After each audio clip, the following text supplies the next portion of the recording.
Samahan niyo kami as we share our trip to Vancouver to watch River Maya's concert. Ang sarap magbiyahe sa umaga lalo na nakikita mo si Haring Araw. It's almost 2 hours drive since sa Duck Point kami dadaan going to Tuasen.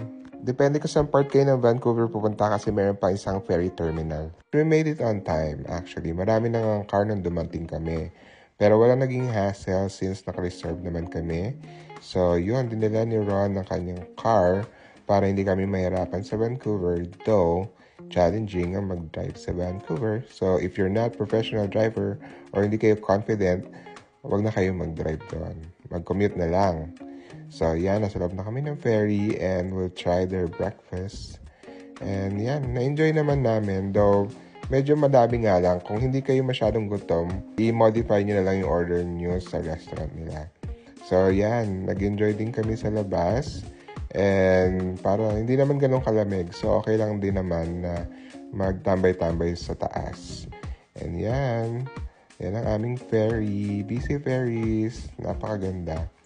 And nakaka-relax talaga pag nagbabiyahe kami papunta ng Vancouver. Buti na lang din at hindi maulan at hindi rin sobrang lamig.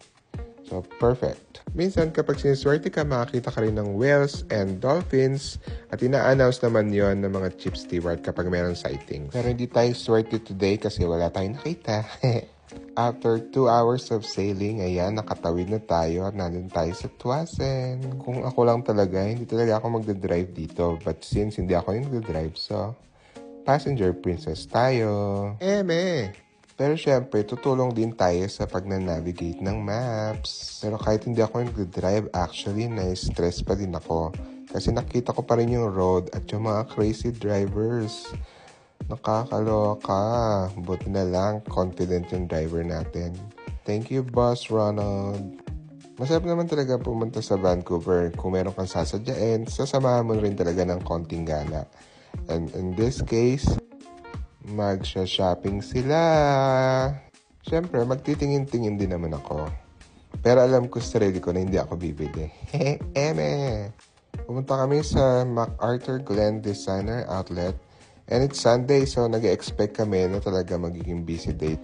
And ayan, mag-start na tayo, mag-ikot-ikot.